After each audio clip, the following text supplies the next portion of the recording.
Otep à tous, bienvenue sur la chaîne des panafricanistes par essence, par conviction et par excellence. Celle des citoyens kémites par nécessité et obligation de combat. Nous sommes une chaîne qui n'est guidée que par nos ancêtres et rien que par les ancêtres qui appartiennent à l'égrégore du monde noir. Par conséquent, nous ne croyons en aucun Dieu venu de l'étranger. Toutefois, cette vidéo n'est aucunement destinée à inciter à la haine ou à la violence, car nous menons un combat qui est d'abord et avant tout spirituel, intellectuel et démocratique. Ensuite, il est politique, géopolitique et géostratégique. Contre l'impérialisme, le colonialisme, le néocolonialisme et l'endocolonat, qui sont tous qualifiés de crimes contre l'humanité. Nous menons ce combat sur la base du principe fondamental que nous avons hérité de nos ancêtres kémites, qui est celui de la Mahat, c'est-à-dire solidarité, vérité et justice. Vous êtes donc en droit de connaître la vérité et nous avons l'obligation de vous dire la vérité, rien que la vérité, afin que justice soit rendue au continent africain. Et ça, c'est notre modeste contribution dans cette noble lutte en faveur de la souveraineté, la dignité, la solidarité et l'unité africaine. C'est exactement ça que nous appelons le panafricanisme. Bien-aimés frères et sœurs, Laurent Gbagbo, en Europe, en passant bien entendu par la France et par la finalité, c'est aller parler à Bruxelles devant les Européens, peut-être probablement les députés ou les conseillers des ministres ou les ministres eux-mêmes. Pas devant les présidents, on n'a pas besoin de lui. Bref. Il y a des gens qui se réjouissent. Ah, Alassane Ouattara a maintenant des problèmes parce que Laurent Gbagbo est invité à Bruxelles. Oh là là, Laurent Gbagbo maintenant, les Occidentaux l'aiment, Bruxelles l'aime. C'est quelqu'un qui... Oh, Africain, on oublie tellement vite. On oublie trop vite. Trop vite. Il y a des gens qui se réjouissent pour ça. Moi, je pleure dans mon cœur, là. Je pleure.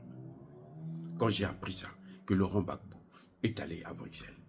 Et avant d'aller à Bruxelles, il doit d'abord faire une escale à Paris.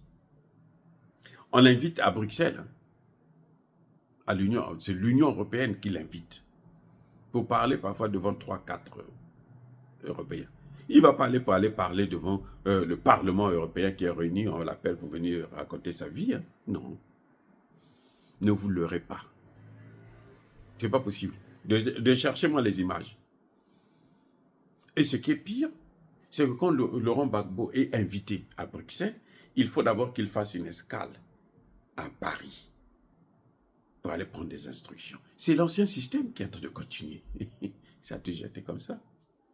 C'est en France, là, à Marcoussis, là, qu'on a détruit la Côte d'Ivoire, à Marcoussis.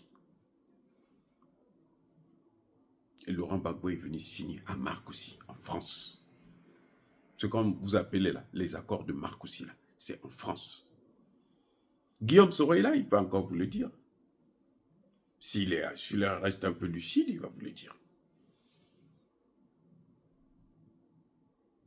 Donc la France, pour nous, quand un homme politique que nous aimons, que nous apprécions beaucoup, va en France, là, au lieu d'acclamer, pleurez, les gars. Pleurez, ce n'est pas pour votre bien. Ce n'est pas. Et ce ne sera jamais pour votre bien.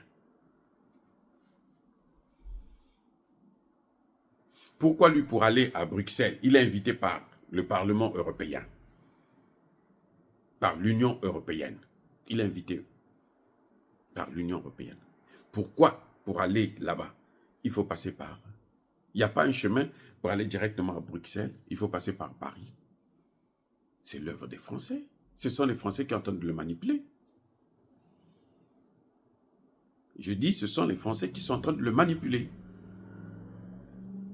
Les Français aujourd'hui n'arrivent plus, leur politique ne passe plus. Tout ce qu'ils disent, ça ne marche plus. Maintenant, ils s'accrochent sur l'Europe.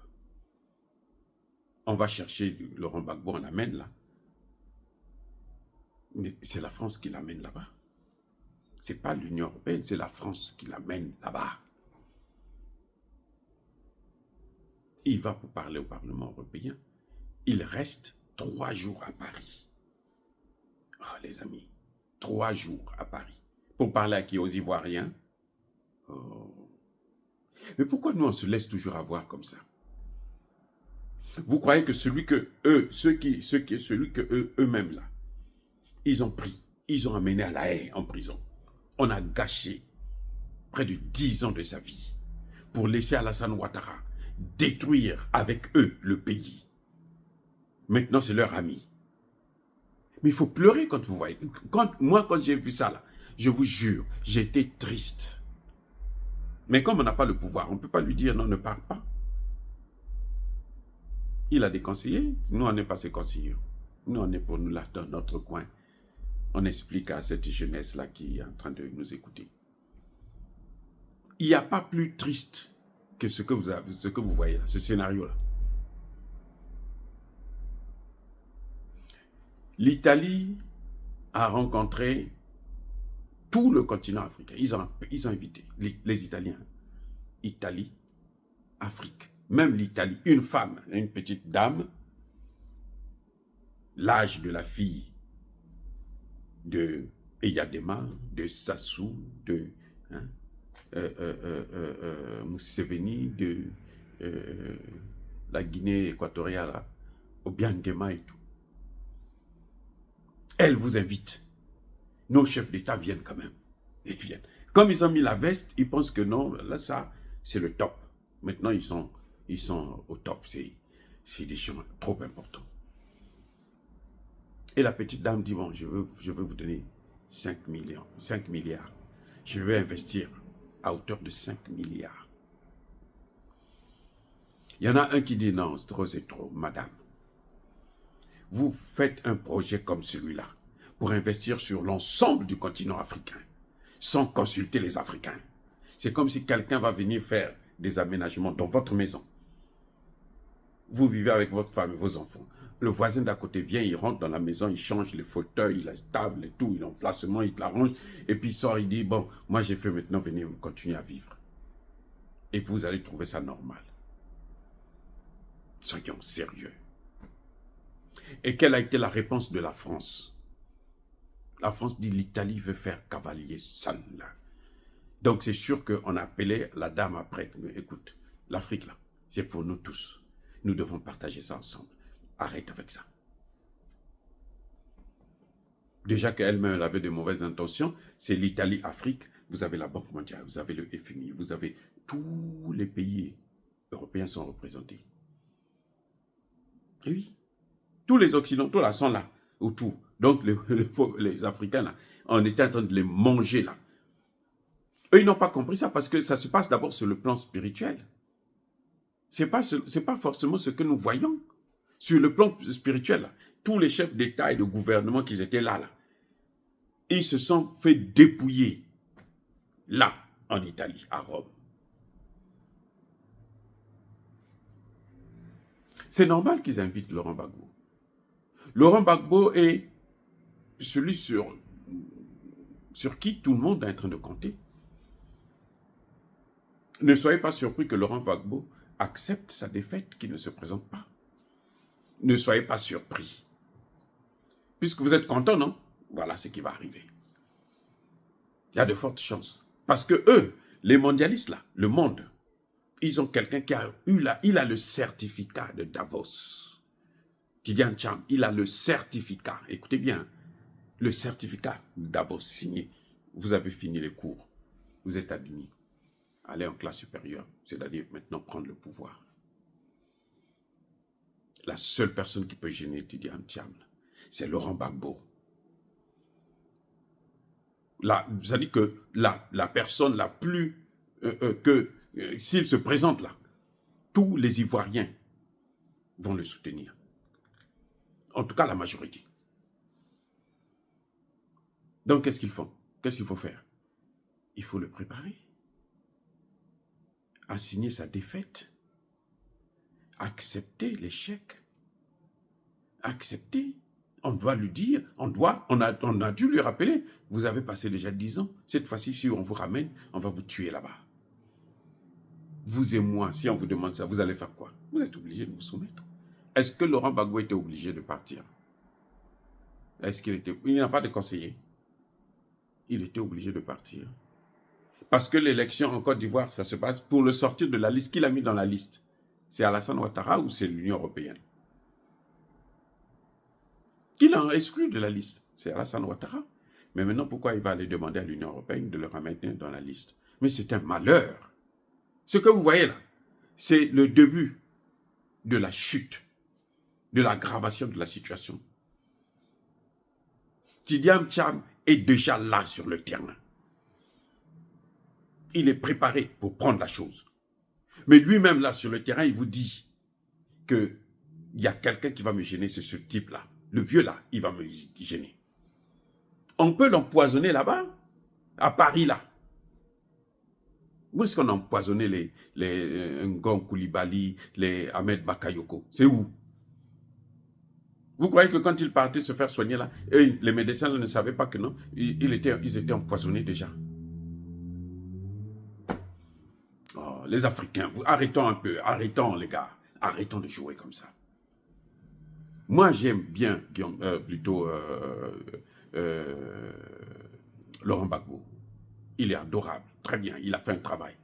Mais n'oubliez jamais qu'il était en prison. Et la prison là, ce sont les mêmes là, ceux que vous voyez là, qui l'ont invité là. Ce sont eux qui l'avaient mis en prison. Et ils peuvent le remettre encore en prison. Personne parmi vous ne dira quelque chose. Surtout que vous appréciez, il a été invité à Bruxelles, donc Alassane Ouattara, maintenant à chaud. Le problème, ce n'est plus... Alassane Ouattara, c'est les carottes sont cuites. Alassane Ouattara n'est plus gênant pour quelqu'un. Sauf quelqu'un qui aime la démocratie. Là, Alassane Ouattara peut être gênant. Mais pour quelqu'un qui comprend la géopolitique, Alassane Ouattara n'est pas gênant, il est fini déjà. Maintenant, on est à l'ère de Tidiane Cham. Mais comment il faut faire pour que Tidiane Cham puisse prendre ça? Puisqu'il y a un éléphant qui est là, qui s'appelle Laurent Gbagbo. Il faut le préparer. Soit, on va lui demander d'accepter sa défaite, de ne pas être un candidat. Non, je suis vieux, maintenant je laisse la place aux jeunes, et en ceci, non cela, non ceci, non cela. Soit, s'il insiste, s'il ne donne pas de garanties, on peut même le prendre, on peut le tuer. Parce que quand vous voyez les Européens venir chez vous là, vous croyez que c'est pour votre bien? Vous croyez que c'est pour le bien de Gbagbo? Mais si même Gbagbo, c'est lui qui nous a appris ces choses-là, non? Qui était le premier, l'homme politique? Quel est l'homme politique en Côte d'Ivoire qui a dit que l'intervention au Niger, c'était autre chose qu'il cherchait? Lequel? En dehors de Gbagbo. Il n'y a pas quelqu'un qui a parlé de ça. Même Guillaume Soro n'a pas critiqué ça. Hein. Vous avez déjà entendu Guillaume Soro critiquer? Que non, s'ils interviennent au Niger, là, c'est pas normal, c'est pas bien. Gbagbo l'a dit. Il a dit on est en train de blaguer Bazoum. C'est pas pour le ramener au pouvoir. C'est le seul qui a parlé. C'est le seul qui est en train qui les gêne maintenant. C'est le seul qui gêne Tidiane Cham. C'est le seul qui peut empêcher à ce que la Côte d'Ivoire continue à sombrer. Donc, maintenant, il faut s'occuper de lui. Et les gens sont en train de voir ça. Même les gens qui sont dans le parti de Laurent Gbagbo pensent que c'est une bonne chose. Non. Mais on est foutu là. On est en train de nous couper les ailes en Côte d'Ivoire. C'est incroyable qu'on pense que ces gens-là, ils ont gâché sa vie. Pendant 10 ans, ils ont détruit la Côte d'Ivoire. En 10 ans, Alassane Ouattara a multiplié la dette de la Côte d'Ivoire par 5.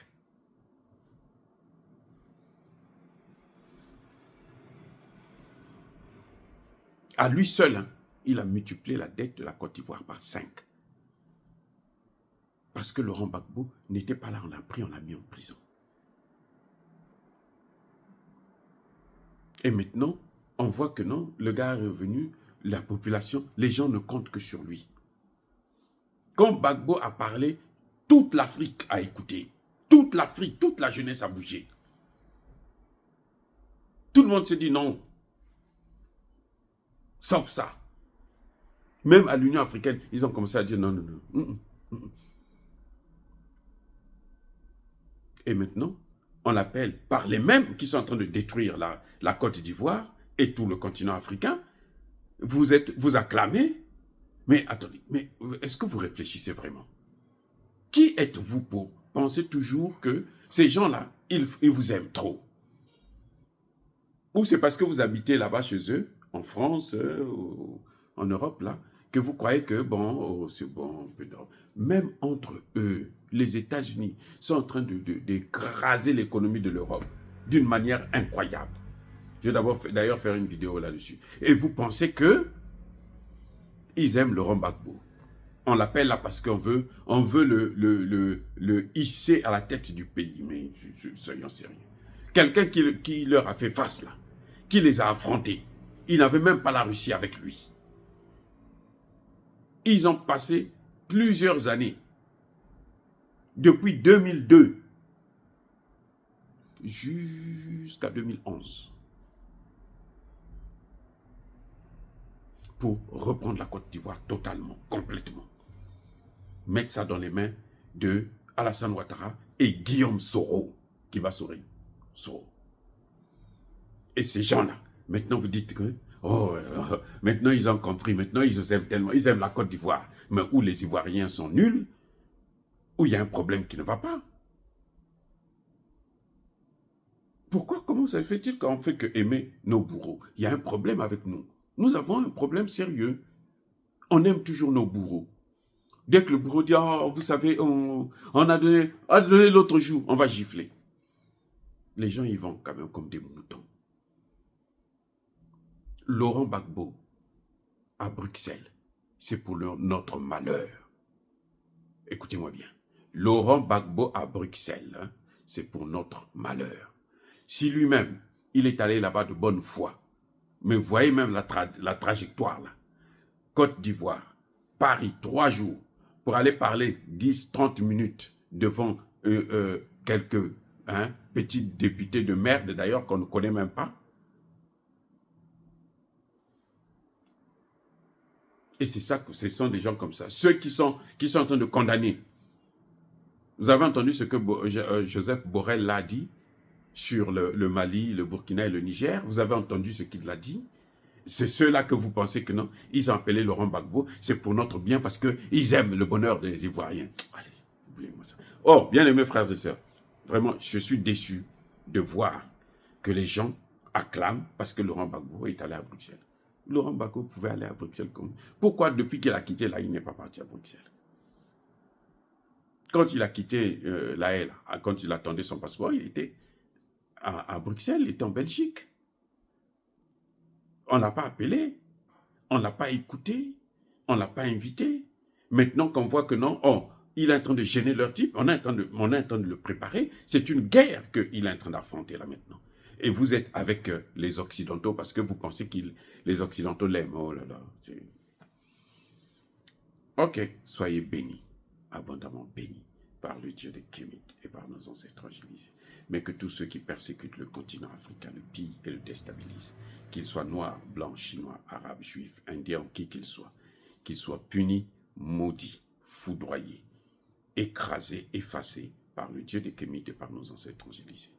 Vive l'Afrique éternelle, j'ai dit et j'assume.